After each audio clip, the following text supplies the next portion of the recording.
Isaiah, the line has really taken some steps the last few weeks. What do you think's behind just kind of that gradual growth? More consistency. We've kind of been healthy, thank God, and just kind of getting more reps together as five, just kind of building that chemistry. Does that help? I mean, it seems like everything kind of comes back to that. Like, we guys pretty banged up early, and like, is that the biggest reason? Yeah, definitely banged up, have some moving parts, but yeah, as the weeks have progressed, we kind of have the same five, and that's all it is. It's been like playing with John Paddock behind you. It's been nice. We're very confident in both of them. We know Luke and John have put in enough preparations for us to be successful, so it's really exciting to know you have two guys who can do that. What do you see as his strengths and how he leads the team? Definitely his voice, his preparation. He's very smart. Has a great arm. Can move as well, so he can do everything. Really, I think.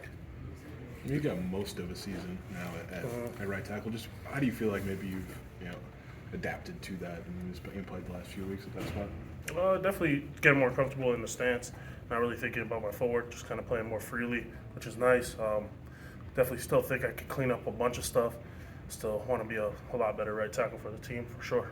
There's this scenario where you guys could still win the West. Do you guys Yeah. talk about this at all? Is it cut too far out there to worry about it or not? One game at a time, kind of same thing. At the start of the year, just taking it one step at a time. What would that mean to you guys, though, to be in that position and go ahead and take a shot at the title? It'd be everything, going up against one of those top teams in the East for sure. That's what we worked for. That's what our goal was at the start of the season. So it hasn't really changed much. So it would be huge for our program and our team. Do you remember the Iowa game last year and specifically how you felt the day after the Iowa game? Yeah, I remember that feeling. I'm expecting that same feeling after this game. So kind of mentally and physically preparing for that. Starting now. Was there a moment when maybe you, at right tackle things kind of clicked where you could play freely? Maybe you weren't thinking through every step? Yeah, definitely these past 4 games kind of that moment hit me.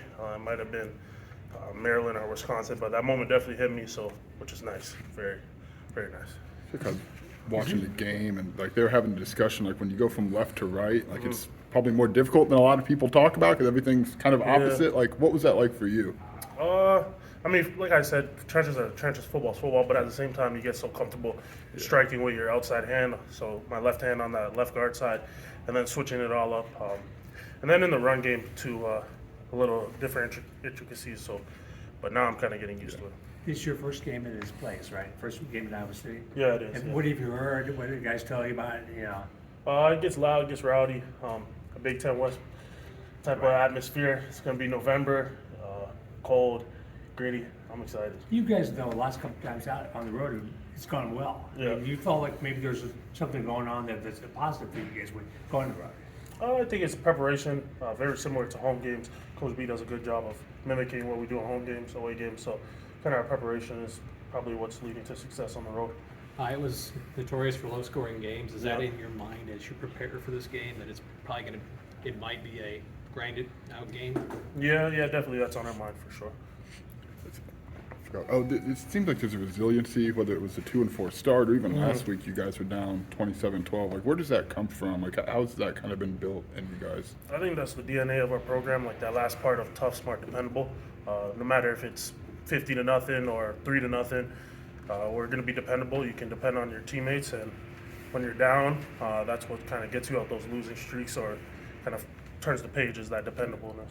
Sure. I remember talking to you after Purdue, you were pretty upset. Yeah. How far have you come in this time, just as an offensive line as a whole? That's Yeah. to build on that. Yeah, that's huge. Definitely, we weren't where we were expected to be going into Purdue. That was definitely a wake-up call. And I think right now we're playing for each other. That Purdue game was definitely a wake-up call for us. So we're starting to play together, and it's kind of starting to click, which is nice. You said you wanted to still clean up some things at right tackle. Like, what Yeah. are the tiny details you're still working on? Aiming points, strike timing, just a lot of footwork things, kind of hat placement, just timing. And the second level blocks, they're a little bit different in comparison to guard, but yeah, just little things like that. What's the feeling like as an offensive line when you guys are running the ball the way that you have the last few weeks? It's probably the greatest feeling in the world when you know you're rolling. Kind of those guys, you're looking across from you, those guys are getting tired, getting worn out, and you're just starting to heat up, starting to warm up. That's like the best feeling in the world for sure. I remember after that Purdue game, you said like, "Hey, we need to get the ball a Yeah. little bit more." What did you see in him, even Yeah. early on, that maybe foreshadowed what he's been able to do? Just someone who really cares about running the ball, running through someone's face. he has the ability to do size, power. So yeah, his ability just to make the first guy miss or even run through him is special for sure.